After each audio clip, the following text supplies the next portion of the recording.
Princess Anne wrote to the Royal College of Midwives in London on the eve of 2020, a year which was designated by the World Health Organization (WHO) as the Year of the Nurse and Midwife.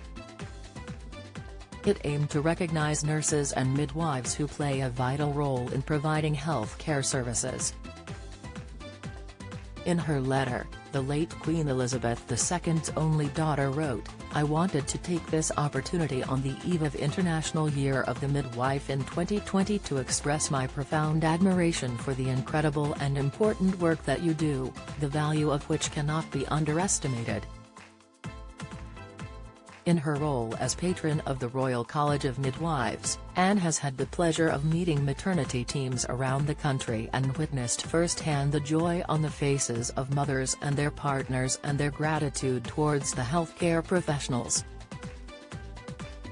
WHO designated 2020 as the Year of the Nurse and Midwife to mark the 200th anniversary of the birth of Florence Nightingale, who helped organize care for wounded soldiers during the Crimean War and is considered the founder of modern nursing. Of course, at the time, it was unknown what a profession-defining year it would be for the nursing and midwifery community. As coronavirus swept the nation, and the world, the vital importance of the healthcare system became more and more apparent. In her letter, Anne described the year as an opportunity to celebrate the unique contribution to the health, well-being and empowerment of women rightly in the spotlight.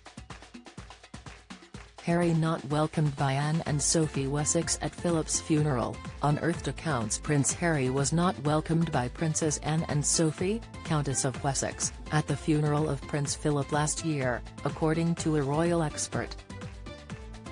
The Duke of Edinburgh's funeral came just a month after Meghan and Harry sat down for their bombshell interview with Oprah Winfrey. Why was Prince Harry allegedly not welcomed at the funeral? Find out here. She concluded her letter by saying, "I offer my very best wishes to you all for the year ahead, celebrating you and your profession. I look forward to meeting even more of you in the coming year, your year." Now, almost 3 years on, nurses in scores of trusts across the UK have launched a historic strike, the largest ever nurses' strike and the first time the RCN in England, the largest union representing nurses, has voted to strike. The RCN has pointed out that its members have seen their pay fall by 20% in real terms since 2010, contributing to the loss of 25,000 nurses from the profession over the last year alone.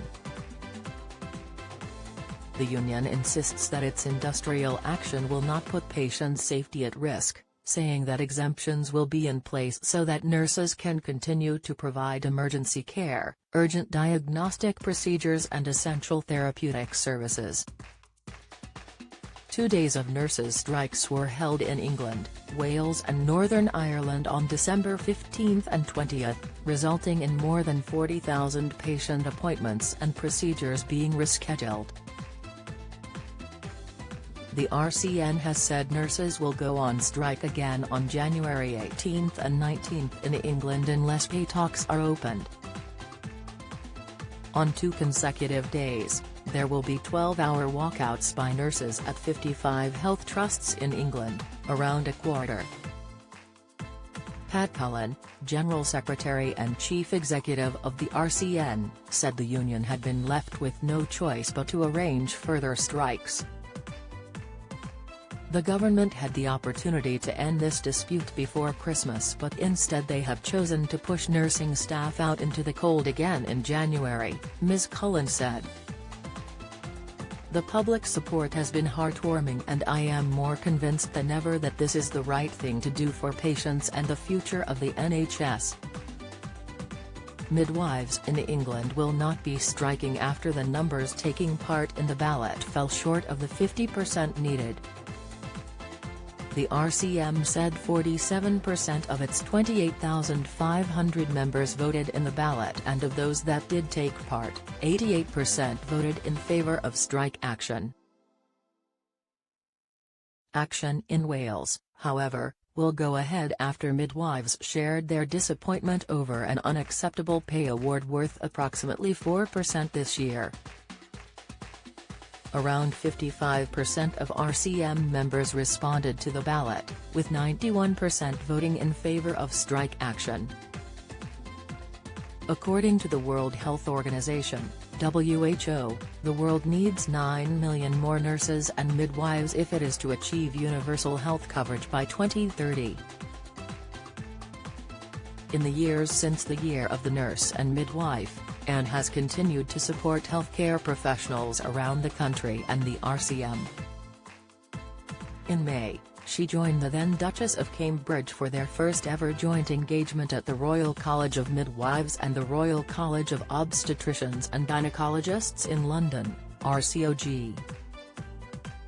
Kate, Princess of Wales, is of the RCOG and has also taken a keen interest in the health system and supporting nurses and midwives. In her letter, the Princess Royal mentioned that Kate would be penning a missive of her own to the midwives. The open letter was actually published 4 days before Anne's, shortly after Kate did a 2-day work experience at Kingston Hospital Maternity Unit in South London. You are there for women at their most vulnerable, you witnessed strength, pain and unimaginable joy on a daily basis. Your work often goes on behind the scenes, and away from the spotlight, the letter read.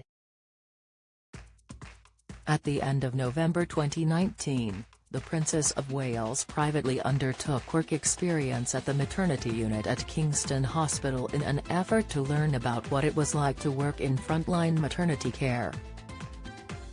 She later described the experience as a privilege.